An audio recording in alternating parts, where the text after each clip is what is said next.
En un principio Ricardo nos invitó a Héctor y a mí a hacer un paseo sobre una palabra que está un término que está muy de moda, pero que yo no termino de estar totalmente de acuerdo, que es el de la arquitectura del relax.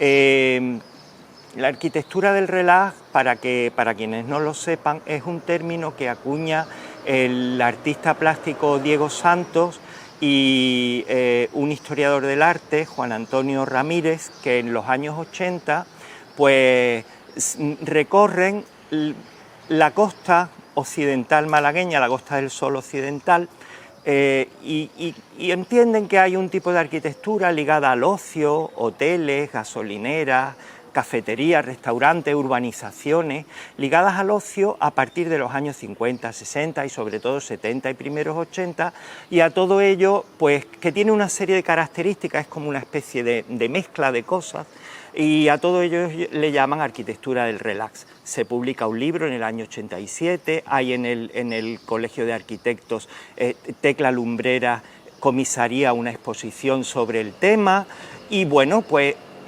está muy en boga ese término, solamente que se circunscribió a lo que es la Costa del Sol occidental. Sin embargo, si nos venimos a la costa oriental, vemos que hay una serie de edificios, una serie de elementos que podrían encuadrar dentro de esa denominación de estilo del relax. Véase, por ejemplo, en Torre del Mar el Club Náutico, o si me apuráis incluso, aunque yo tengo mis dudas, el mirador del balcón de Europa de Nerja. Incluso alguna cafetería que vamos a ver hoy con unos paramentos cerámicos magníficos de principios de los 70. Es decir, hay elementos que podrían encuadrar. Pero vamos a olvidarnos un poco de la arquitectura del relax. Y me gustaría, antes de empezar, contextualizar lo que vamos a ver. Estamos en los años 50, España va saliendo durante esa década de una etapa de aislamiento y de autarquía. En el 52 se firman el concordato con la Santa Sede, en el 53 se firman con los Estados Unidos una serie de acuerdos por los cuales se establecen bases militares en España. En el 59 viaja aquí el presidente Eisenhower, en el 55 o 56, ahora no recuerdo, España entra en la ONU. Es decir, durante esa década empieza a salirse del aislamiento internacional que se había vivido durante gran parte de los años 40 a partir de la finalización de la guerra y sobre todo de la Segunda Guerra Mundial. Y es un periodo, en el 57, por ejemplo, se aprueba el Plan de Estabilización Económica, los planes de desarrollo empiezan a ponerse en marcha a partir del año 1961-62, es decir, hay una coyuntura política y económica que hace que empiece a llegar a España turismo europeo y hace que ese turismo traiga una cantidad de divisas a la que se suma la emigración de los trabajadores españoles a Europa, que envían también divisas. Y esa mezcla de divisas procedente del turismo y de la emigración hace que haya una reactivación económica y una, entre comillas, cierta apertura, sobre todo en determinadas zonas, y una de esas zonas va a ser la Costa del Sol, la costa malagueña. Quiero también comentaros que dentro de esa Costa del Sol hay un incipiente desarrollo de la Costa del Sol occidental y mucho menos de la costa oriental, aunque a partir de comienzo de la década del 60 esta parte se incorporará a la llegada de los flujos turísticos. ¿Cómo era Nerja cuando se descubre la cueva en el año 1959? Se descubre, a mi amigo Rafael Llull no le gusta ese término, él habla de se explora, porque la cueva la descubren en el Paleolítico los primeros seres humanos que la habitan. Entonces la cueva se explora a partir del año 59, se abre al público en el año 60 y ese es un acontecimiento, bajo mi punto de vista, importantísimo. Urbanísticamente Nerja era muy reducida. Tenía aproximadamente unos 7.000 habitantes, cifra que se mantiene durante varias décadas. iba desde el mar hasta la carretera nacional 340, que pasaba por aquí, por delante de la ermita. Aproximadamente lo que hoy es la avenida Castilla Pérez era su límite occidental y el Tablazo su límite oriental. No había otra población urbanísticamente, digamos que era la Nerja que se había ido construyendo hasta el siglo XIX. Una serie de calles que partían del Balcón de Europa de forma radial, con calles transversales y que terminaban pues en esta parte, en la Plaza de la Ermita, en la Plaza de Cantarero, frente al cementerio, y esa era la población, y urbanísticamente pues era un pueblo que no tenía más interés que el que disponía de una arquitectura de tipo doméstico, distintas formas que se había ido creando a lo largo del tiempo, una iglesia, una casa consistorial donde hoy están los arcos del paseo, y pare usted de contar. Con muy pocos espacios públicos, la plaza, el paseo, la plaza de Cabana, y eso era todo. A partir de los años 60 se empieza a pensar en que el pueblo tiene que expandirse. Y entonces, en el año, por ejemplo, 65, el ayuntamiento organiza el pueblo en 3 zonas. Una primera zona, que es lo que le llaman el casco urbano, que es lo que os acabo de decir. Una segunda zona al este, que será el Tablazo de expansión, y una tercera zona que queda de momento sin tocar, ya se tocará posteriormente, que será al oeste todo lo que es el Pago del Chaparil, del que luego cuando vayamos hacia abajo os hablaré un poquito y hablaremos de cómo se urbaniza. Bien, pero antes de entrar en ese periodo vamos a empezar por un edificio que a mí me parece muy interesante, que tenemos aquí al lado, que es el Mercado Municipal, que hoy es la Sala Mercado. El Mercado Municipal se construye entre 1949 y 1950, es decir, una década antes de que se explorara la cueva y de que empezara toda la llegada, la afluencia del turismo y las modificaciones que se empiezan a hacer desde el punto de vista urbanístico. Mercado en Nerja ya se venía planteando desde hacía tiempo. Por ejemplo, durante la República, en junio del 36, el ayuntamiento de izquierda decide que hay que construir un mercado donde hoy está el cuartel de la Guardia Civil, que entonces era una plaza que se llamaba Plaza de los Trabajadores, pero llega la guerra y no se puede hacer. A comienzos de los 40, las nuevas autoridades siguen planteando la necesidad de construir un mercado y no se termina de construir. Y finalmente se construye aquí entre 1949 y se inaugura en el mes de julio del año 1950. El proyecto lo hace un señor que se llama Fernando Morilla Cabello y otro arquitecto, Andrés Escasi Corbacho. A lo mejor no os suenan, pero os diré que ellos construyeron algunas de las que hoy son arquitecturas del relax.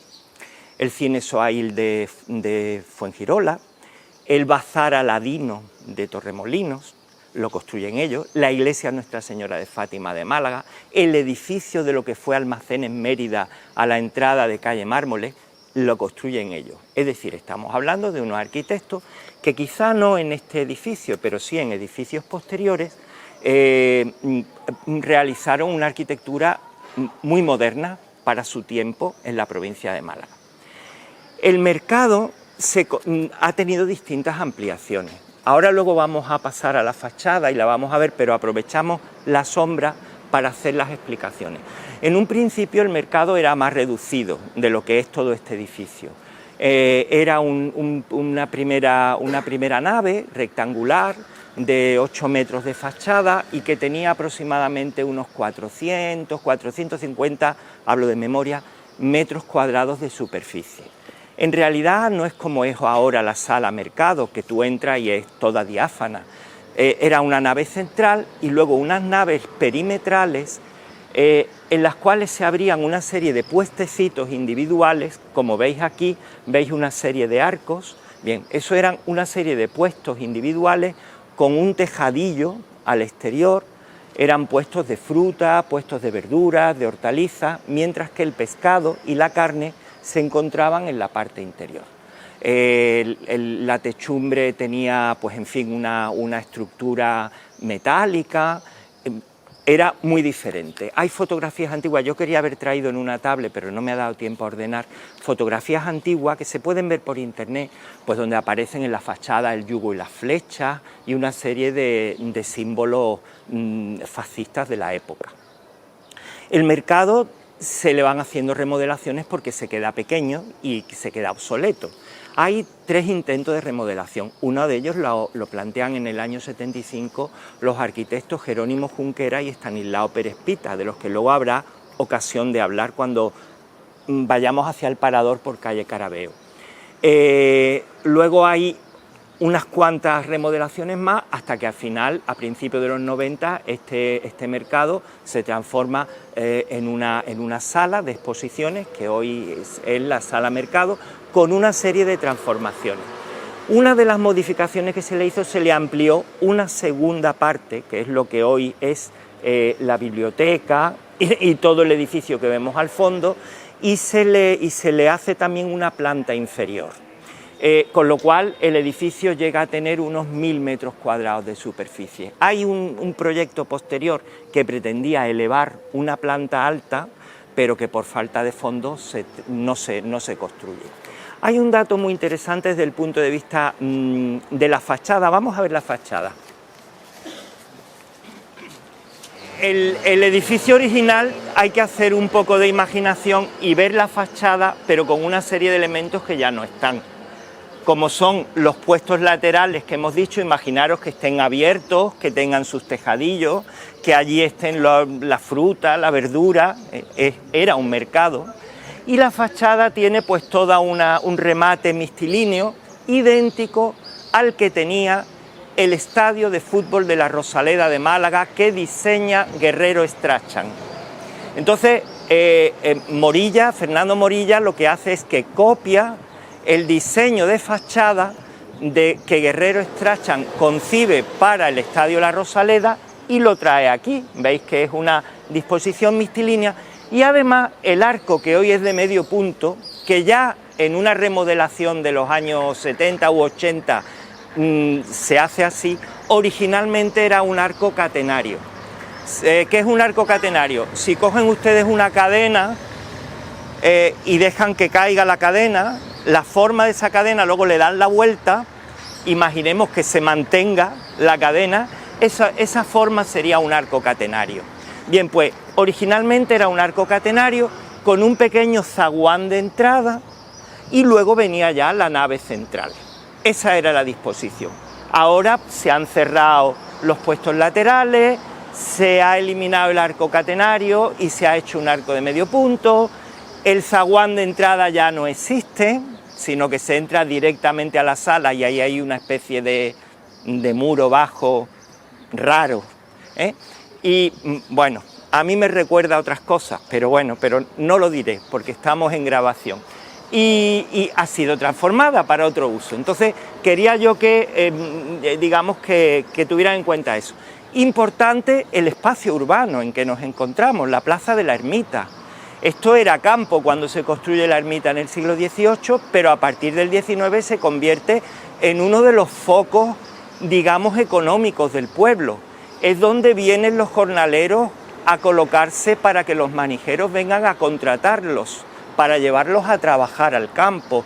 Tú, a trabajar a la caña o a lo que quiera que fuera. Es un espacio de contratación de mano de obra. Es un espacio donde se instala, sobre todo a partir de los años 70, 80, la banca. Aquí llega a haber 3 o 4 entidades bancarias, donde hay vida. La parada de autobuses de Alsina que iba a Málaga. Estamos hablando pues de un espacio urbano que ya desde el siglo X, finales del XVIII y sobre todo en el XIX, empieza a construirse, empieza a urbanizarse. Cuando se construye el mercado se ajardina la plaza, es decir, el dinero que el ayuntamiento consigue para entonces va incluido el ajardinamiento de la Plaza de la Ermita. Hay algo que yo quiero comentaros, pero como tenemos que ir, volvemos ahí que hay más silencio y os cuento porque es un tema que tiene que ver con aspectos políticos, del periodo que estamos estudiando y de que vamos a ver. Y aquí hay mucho ruido y prefiero allí que estamos. Volvemos a la plaza y ya seguimos hacia el Chaparil.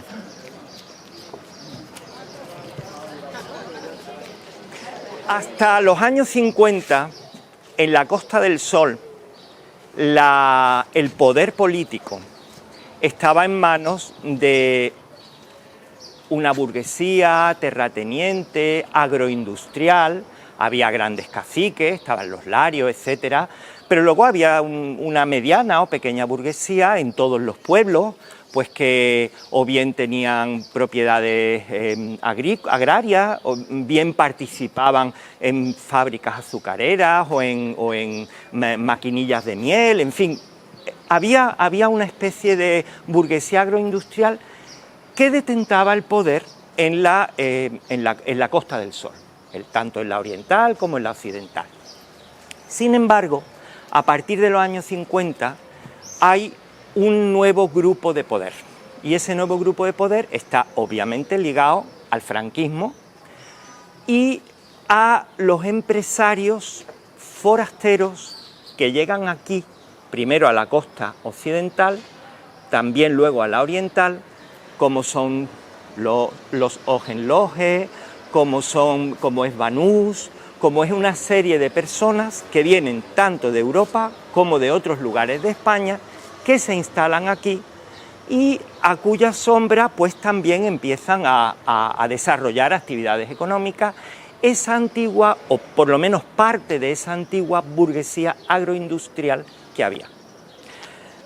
Tenemos a Bolín en Benalmádena, tenemos a Girón de Velasco, falangista, ministro franquista, que es uno de los grandes gerifaltes de la costa occidental, y aquí tenemos, por supuesto, a José María Rosado, que además de ser un empresario inmobiliario que se dedica a cuestiones urbanísticas, que se va a dedicar, es concejal del Ayuntamiento de Nerja, en los años 60, hasta el año 67, en que el gobernador civil de Málaga lo cesa porque estaba, digamos, en contradicción su cargo público con su actividad privada. Él mismo construía una serie de edificios que el ayuntamiento le paraba y que él denunciaba al ayuntamiento, y entonces pues, había ahí una incompatibilidad clarísima y deja de ser. Bien, todas estas personas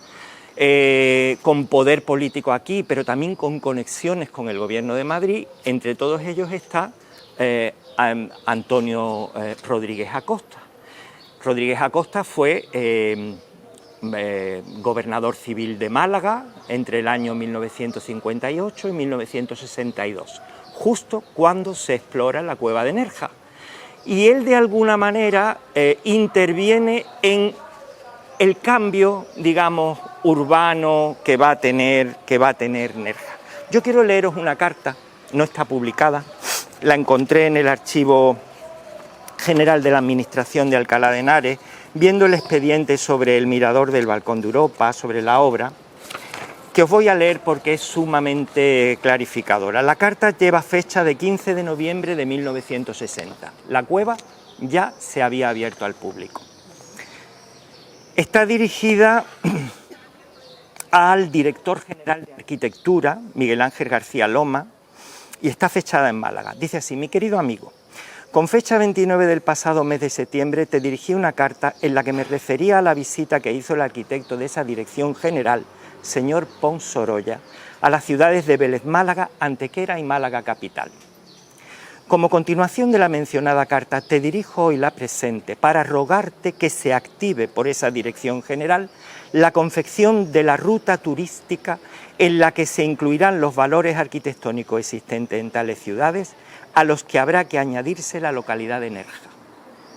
Vuelvo a insistirte, como en la mía anterior, sobre la conveniencia de que cuando en una fecha más o menos próxima venga de nuevo el señor Pons Sorolla, tenga la bondad de comunicármelo con alguna anticipación a fin de coincidir yo con él y acompañarle concretamente a Nerja y a Vélez Málaga, en donde sin duda alguna también habrá algo de interés. Quiero aprovechar esta ocasión, bueno, él le habla del teatro romano y tal, por todo y porque me consta el cariño con que has de acoger cuanto te digo, recibe mi más sincera gratitud y como siempre queda incondicionalmente a tu disposición y te envía un fuerte abrazo tu buen amigo y camarada Antonio José García Rodríguez Acosta. Gobernador civil de Málaga, jefe provincial del movimiento, cuando cesa en el año 62 se convierte en subsecretario de Turismo, y va a estar ligado en distintos cargos de turismo hasta los años 70. Es decir, durante toda la década de los 60 y finales de los 50, Rodríguez Acosta es una figura fundamental porque él es el que impulsa, obviamente compenetrado con las figuras políticas de la localidad y de la costa y económicas, etcétera, de dar un giro, dar un cambio a lo que era esta localidad. En el año 60 se escribe esa carta, en el 61 el Ministerio de la Vivienda ya ha elaborado el plan del Balcón de Europa, de remodelación del Balcón de Europa. Y además, en la memoria de ese plan, dice lo siguiente que os quiero también leer. Entre los muchos lugares bellos y pintorescos de la Costa del Sol malagueña, destaca la población de Nerja. Su situación general sobre un acantilado que domina el mar es magnífica. Él habla luego de una serie de cosas, pero me interesa decir, por otra parte, el reciente descubrimiento de las cuevas, ya famosas y hábilmente acondicionadas para la visita al público, ha añadido un nuevo importantísimo aliciente para el turismo. El conjunto de estos valores hace de Nerja un centro turístico de gran categoría que rebasa el interés puramente local y alcanza el carácter nacional. Bien, con esto os estoy diciendo que hay una apuesta desde el poder por transformar esta parte de la costa y concretamente la localidad de Nerja. Ya iremos viendo a lo largo de la visita cómo se va produciendo esa transformación o parte de esa transformación, la parte que nosotros podamos indicaros y podamos contaros. Si tenéis preguntas o cosas que comentar, que no os cortéis. El futuro del mercado se está comentando en el pueblo que va a cambiar, que se quiere incluso derribar, ¿se sabe algo? Ni idea.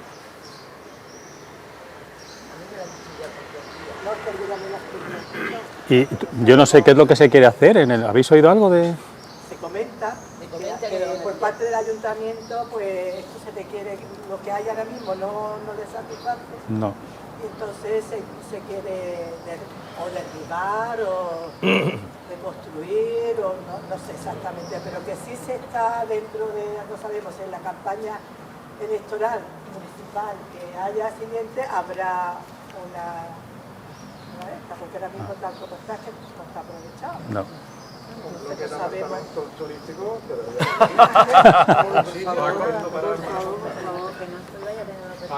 ¿Qué? ¿Y Utrera Molina cuando entra en este periodo? Posteriormente, Utrera Molina entra en los 70. No es de la vivienda, ¿no? Yo creo que sí, que llega a ser ministro, sí, fue seguro de la ministro vivienda, pero él ya es de los 70, ya digamos las bases aquí están puestas. Por eso lleva entonces la carretera del Parador el nombre de Rodríguez Acosta. Por eso llega, y en el mismo año 60 lo hacen hijo adoptivo de Nerja, a Rodríguez Acosta precisamente.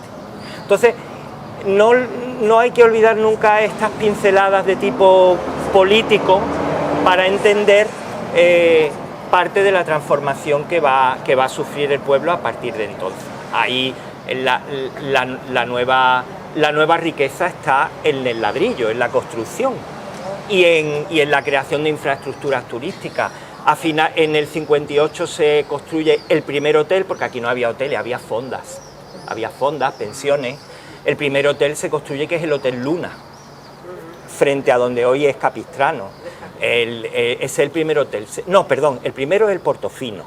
Luego se construye en el 60-61 el Luna y el Hotel Balcón de Europa. Son los 3 primeros hoteles. Luego veremos el Río Mónica, que será el primer mega hotel, digamos, que se construye aquí, del que luego hablaremos un poquito sobre su evolución. No, ya estaba construido. El Portofino se abre en el 58 y el Balcón de Europa empieza a remodelarse en el 61 y se termina en el 64. O sea que unos 3 o 4 años antes de empezar la remodelación del Balcón de Europa ya estaba el hotel Portofino, que lo construyó un empresario italiano que viene de Italia o de la Riviera italiana o francesa. Se instala aquí, pues en un pueblo integrado, efectivamente. Es que hay arquitectura que se integra y arquitectura que no lo hace. Luego en la Torrecilla vamos a ver unos ejemplos de arquitectura que más o menos se integra y otra que no se integra nada, y que también es más o menos de la misma época. La verdad que siempre ha habido gente que ha tenido buen gusto, o sea, yo creo que el Portofino es un ejemplo, un señor que viene y dice, aquí pega esto, ¿no? Y se basa un poco en la arquitectura de Génova y tal, porque los italianos tienen mucho estilo, ¿no? Como todos sabemos. Tiene una serie de habitaciones abajo que no la están explotando, ¿no? Que no No, la están reformando. una pena, porque además afean mucho el entorno. Pertenece a la misma familia todo. O sea, siguen explotando la parte de arriba, pero la de abajo la han dejado abandonada. Es un tema de herencia, creo. El hotel Portofino además estaba integrado, era un conjunto integral, no era solo la arquitectura, era la decoración, alfombras tipo murcianas, con sofás de lienzo blanco, con lámparas de pantalla, con cerámica decorando, muy en la línea de lo que es una decoración, digamos, entre comillas, de aire mediterráneo, que entronca, a pesar de que él era italiano, que entronca con la decoración que se usaba en algunos paradores de turismo, con aquella gusto por la artesanía popular que en España atrae la gente de la Institución Libre de Enseñanza en los años 20, en fin, todo este tipo digamos, esta corriente estética que entronca con lo popular y tal, estaba en ese hotel, o ahora no, ahora ya ha cambiado, una modificación total, pero hasta los años 80, incluso 90, se ha podido ver ese hotel con esas características. Era una bocanada un poco de el ideal mediterráneo.